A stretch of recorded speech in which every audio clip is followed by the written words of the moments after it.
I was a cleaner in a billionaire's library. Every night, I secretly reorganized his books, against my boss orders. I thought he never noticed. Then he called, his study. I know what you've been doing. I froze in fear. Part 1. I thought I was just a cleaner who couldn't resist organizing books.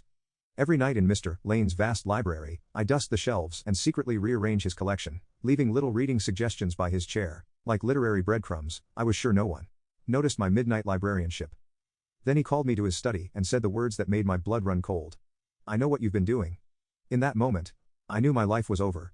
Before we dive in, tell me in the comments, what's a book that changed your life? And if stories about hidden talents, second chances, and the magic of literature speak to you, follow this page so you don't miss the next one. The Lane estate was the kind of place you read about in novels, sprawling, intimidating, and filled with more money than most people see in a lifetime. I'd been working there for 6 months as part of the night cleaning crew, and I still felt like an intruder every time I walked through those marble halls. Assigned area was the library, and calling it a library was like calling the ocean a puddle. 3 stories of floor-to-ceiling shelves, rolling ladders, reading nooks with leather chairs that probably cost more than my car, and a collection that would make university librarians weep with envy. Mr. Lane, the owner, was rumored to have over 50,000 books. The problem was he had no system. I discovered this on my first night, when I was dusting the philosophy section, and found a cookbook wedged between niche and dirt. A romance novel sat next to a biography of Einstein. First editions of Dickens were scattered across different floors, like someone had thrown them from a helicopter. It was literary chaos, and it made my English literature degree cry. I'd graduated from State University 3 years ago, with a degree in English literature, and dreams of working in publishing or academia. But dreams don't pay student loans, and the job market for English majors was about as welcoming as a locked library. I'd applied to dozens of publishing houses, literary agencies, and university positions. The responses were always the same. We're looking for someone with more experience, or we've decided to go with another candidate.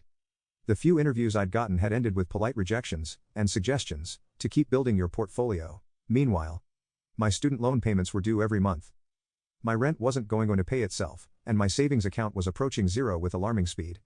When my roommate mentioned that her cleaning company was hiring for night shifts, good pay, flexible hours, no experience required, I swallowed my pride and applied. It's temporary, I told myself as I filled out the application. Just until something better comes along.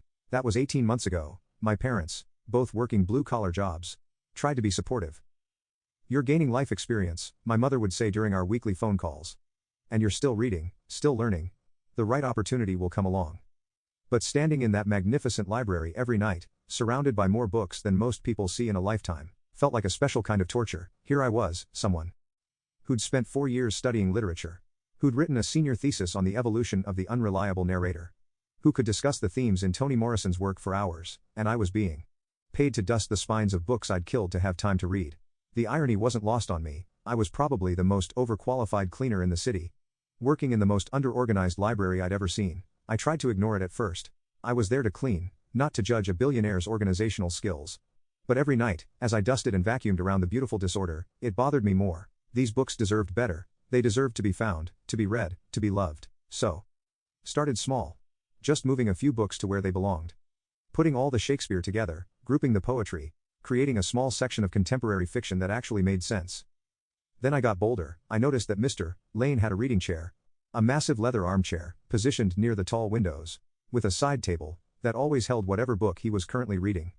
The books changed every few days, and I began to pay attention to his tastes. He read everything. Literary fiction, biographies, science texts, philosophy, even the occasional mystery novel. One night, I found him reading a worn copy of To Kill a Mockingbird. The next evening, I left, go set a watchman beside his chair, along with a small note written on library cardstock I'd found in a desk drawer that read, "If you enjoyed revisiting Scout as a child, you might find her as an adult equally compelling, though perhaps more complex, a fellow reader."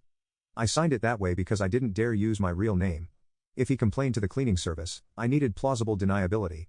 The book disappeared. The next night, encouraged, I continued my secret curation. When I found him reading Murakami, left the wind-up Bird Chronicle with a note about magical realism. When he finished a biography of Churchill, I suggested The Guns of August for more insights into wartime leadership. Each book disappeared, each note vanished, and slowly, I began to see changes in the library itself. Books were being returned to shelves in the sections I'd organized. The K house was becoming order, one small area at a time. I told myself he probably didn't even notice. Rich people had staffed for everything. Maybe someone else was moving the books, following some system I didn't understand. But deep down, I hoped he was reading my recommendations. I hoped that somewhere in this vast cold mansion, someone was discovering new stories because of my midnight librarianship.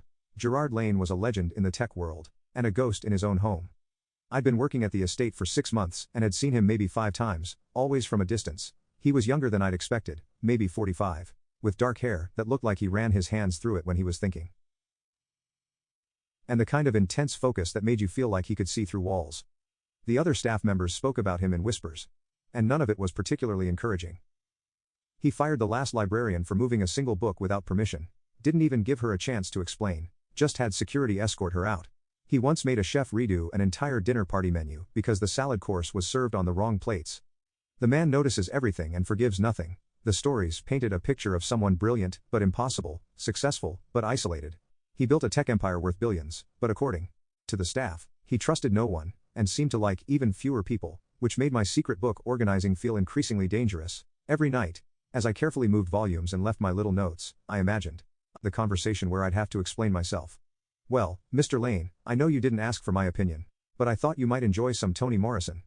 After finishing that James Baldwin biography, it would be a very short conversation ending with my immediate termination. But I couldn't stop myself. The library was too beautiful, too full of potential to leave in chaos, and the books I recommended kept disappearing, which had to mean something. I began to notice other things too. The reading chair was always positioned to catch the best natural light during the day. There were reading glasses on the side table,